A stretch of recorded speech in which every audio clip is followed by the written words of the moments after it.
This Valkyrie strat wins me 97% of my ranked games on Nighthaven Labs. And in today's video, I'll be showing you 5 strats for Nighthaven Labs that you need for your ranked games. But first, let's go over that Valkyrie camera strat I just showed you. And no, you don't just throw it on the wall like that. Instead, what you're going to do is go onto the rafters staircase and aim in this little rectangle right here and throw it behind the plants just like this. Now, this Valkyrie camera here can see anybody coming up the rafters stairs through the plant, as well as anybody coming in through the window over there. It's very, very nice. Not only this, but it's super hidden for anybody going up to rafters. They'd have to be looking exactly right here to see it, but if they're on the staircase, they'll be looking at the door over here anyways, so no one's going to be seeing that camera. If you also destroy any of the plants over here with your Deagle or with your MPX, it makes it even easier to see the right side of anybody coming onto the, the staircase here, the doorway over there. It's good for audio calls as well. Overall, a really good camera. An even better camera, though, goes inside of the plants here. But before I go over that, I need to tell you something. Whenever you throw a Valkyrie camera inside of plants, it typically breaks the plants, which makes your Valkyrie camera a lot less hidden. To avoid this, what you're going to do is throw one Valkyrie camera on the wall, and then bounce your other Valkyrie camera off of that one. That will make it to where the Valkyrie camera will not destroy the plants, while also giving your Valkyrie camera some cover if attackers try to look for it. And as you can see, when you get on this Valkyrie camera, you can still see everything. You can see the door, the window hop in, the wall, anybody inside this room. It's overall a very good camera that no one's really going to look for. But the best Valkyrie camera on this list is going to go right above this waterfall sign just right here. That Valkyrie camera is actually pretty hidden because of the black little roof tiles just like that. But as you can see, it sees the staircase, the double door, and the door from outside. And I don't know if you noticed, but it's actually floating mid-air. I have no idea why it's doing that. But overall, it's a really good camera for information. Now, as Valkyrie, you'll be playing on sight off of your cameras, just using them for information. But if you want to go below and get a nitro cell kill, then you can easily come below into lounge and throw a nitro cell right about there like I just showed you. Then you can get on your camera, and as soon as you see somebody cross the barrier to your right, you can blow up your nitro cell and get a free kill. It's pretty nice most of the time. As you can see, anyone on the wall would have just been dead. An even better strat for top floor, though, is this Fenrir strat. Now, as Fenrir, you'll be primarily playing rafters. And then later in the round, whenever you're getting surrounded, you can use the pretty common rotate here to fall back into sight and play off the head hole reinforcement combo that's typically right about here. That being said, where do you actually put his mines? Well, first of all, you want one for the IT room. Putting one on the wall is bad because they can easily just walk out of it once they walk into it, and now they know where the mine is.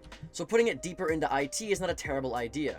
The actual placement, though, is going to go right about here. This will ensure that they have to walk deep into IT before they set that mine off, allowing you to easily shoot them because it takes them so much time to leave the room once they get hit by the mine. You can also optionally pair this up with barbed wire to slow them down even further, and it's pretty much a free kill when you activate. But honestly, I wouldn't activate it quite yet, because we still have 4 more mines to talk about, the first of which is going to go on the rafters door, just like this. Then you want one for the site door, right here. Then you want one for the other site door, right about there. And then lastly, you want one for the site wall, which you can pretty much just put right there. Now, because you're actually playing inside of rafters, you want to activate the ones that are closest to you that are going to go off first. The rafters door is a great example. People can get here immediately. But unless this wall is open, there's no reason to activate that one. So instead, activate the one that's nearest to the site that's closest to you, which would be the one all the way over there. And if that wall's not open yet, then there's no reason to activate that mine, so you can leave that dormant. So the only other option would be the one on this doorway, which is good because they can hop in the window and do a fast-paced rush from the doorway anyways, so that kind of just works out. Now, in terms of your last barbed wire placement, I don't really think it matters. You can put it in the site next to your Fenrir mine over there, or you can put it on the rafters staircase. Doesn't really matter. But if you know where they're pushing from after a few seconds into the round, and you know they're not pushing from one place, then once the wall's open, you can deactivate one of those mines, put it on the wall, or put it maybe on the other wall if they decided to get the other wall. It doesn't really matter, but either way, you can play in rafters pretty safely and use these head holes and the rotate to play off of any number of your Fenrir mines that you have in place. It's a really good strat if you play extremely passively, only swinging off of your Fenrir mines when they go off, otherwise you'll just lose gunfights, so I think it's very, very good if you're more of a passive player. But we've talked about nothing but top floor strats. So let's talk about this basement strat with Mira. Now, as Mira, you want to reinforce the left side and put head holes with an optional vaultable rotate next to your reinforcement. Next, you'll obviously put a Mira on the reinforcement just like this. And now you can easily pressure and watch the wall with an optional nitro from behind the table if anyone plants in the default corner right there. In terms of your other Mira, you have a few options here. You can reinforce this wall with feet holes next to it and put the Mira right there for information.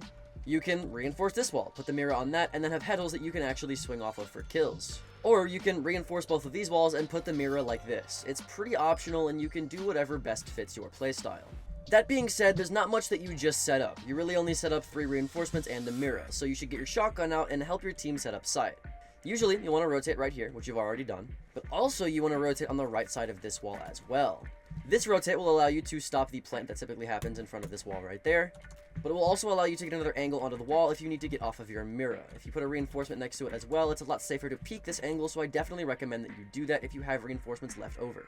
A lot of people like to put head holes on this wall as well, but I actually recommend you don't do that. This is because if they get the plant down right here, which is pretty easy for them to do with a single smoke grenade, then they can use these head holes to deny your diffuser. So I actually like to reinforce this wall. It also gives them less rotate options and less ways to blow up a wall to get a free plant down right here, so it's just nice to have. In terms of using your shotgun for sight setup though, having feet holes here is always good. It allows you to have somebody on the pillar be able to shoot anybody coming down the staircase. And then these feet holes do the exact same thing. Just information feet holes you can use to shoot people on the staircase. It's really, really nice. But that's pretty much it for this strat. It's very simple, and if you like Mira and she's somehow not banned, then you can get free wins with this. So staying on the basement, let's go over this attacking Buck strat. As Buck, you'll want to spawn generator side. Then after destroying this default camera, you're going to open up this wall with your Buck shotgun, because having control over this hatch is very, very important. But usually there's roamers here to contest you, so what I do immediately after is rappel on the right side of this wall just like this. This will allow you to get a huge angle onto your rotate or anybody on the door trying to contest you, to which you can easily get a kill. It's very, very nice. Also, if you make it a bit higher, you can see head level, so I would honestly recommend you do that. Then as Buck, make sure you have hard breaching charges because you're going to open up this hatch here. Hatch control here is super important because it allows your teammates who are trying to get the bomb down here a lot of cover, and it makes it to where if anyone's sitting on pillar, you can easily kill them for free. Once you've done that though, then what I would do is I'd rappel on this window after breaking the barricade. Then once you're repelled, turn upside down and shoot a hole through the floor like I've done to get a free angle. You can extend this angle pretty far, all the way deep into sight, and they won't really be able to do anything about it. It's super nice. Once you've done that though, you can easily rappel in and do vert on this entire room. This will get you vert onto that mirror setup that we talked about earlier, as well as any vert on the rotate that we talked about earlier. Not only that, but you can do vert on the comms room as well, all over here, to get vert onto anybody playing pillar, or maybe your teammates decided to plant behind the pillar instead, so now you have vert on that as well. You can also get vert right above the other site door, so it's a pretty versatile strategy. Really, the hardest part about it is taking rafters and taking hatch control, because they love to have roamers all on rafters in this doorway here, you know, coming from this hallway over here, so it's kind of hard to do this without dying to roamers. But once you get past that obstacle, and it's a little bit later into the round, it's a cakewalk from there, I promise you. A strat that's a little bit easier to do though, that requires a little less team coordination, is this OSA strat for attacking the top floor IT wall. Now, as OSA, make sure that you bring EMP grenades so that you can help your ace or thermite get this IT wall open just like this. But before you get the wall open, make sure that you have this OSA shield or an OSA shield in general put down so that whenever this wall gets opened, you're easily able to contest the people in rafters and you don't necessarily have to worry about a swing from a random Azami on this doorway.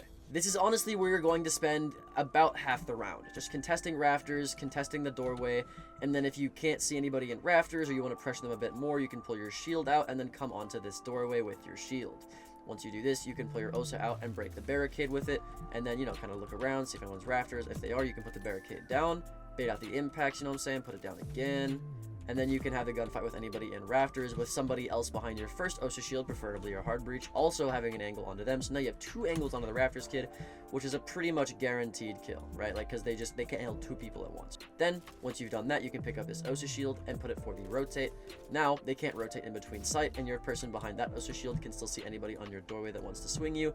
And you have this entire whole, like, 180 view of this doorway, the rotate, or anybody trying to rotate to sight, so now the roamers can't get back to sight. Or if you decide to, you know, get that OSA and bring it into here, you can get on this doorway, contest anybody behind the pillar, maybe go in that closet right there, which is honestly something that I see more commonly. Put an OSA shield right in front of the door, and then you have this huge line of sight right here, and you can contest anybody trying to deny your planter behind the pillar, because maybe they opened this wall instead. But either way, using OSA to hold these huge line of sights so that your hard breacher can get the plant down or they can get a kill is really what you want to be doing with OSA on this strat. I died at so many OSA strats. People will do it from the IT wall, they'll do it from the rafters door, they'll have an OSA push from the closet, they'll do it from behind the wall, they'll push with OSA over here and have somebody break open this wall and plant in the other objective. Like, they'll do anything in their power. So using OSA with your EMP grenades to get the wall, paired with a hard breacher to get lines of sight and get the plant down, is very powerful in this site, because the issue with attacking the site is that you're able as a defender to get these long angles that attackers can't really take control of. But Osa, as an operator, her entire job is to take control of these lines of sight for the attackers so that the defenders can't push them by using her deployable shields to take control of the lines of sight. So if you can do that with Osa, which you can do pretty easily, then you can win a lot of your top floor attacks. With that out of the way though, that's it for this video. Check out this next video. My name's Alka, and I'll see you there. Later.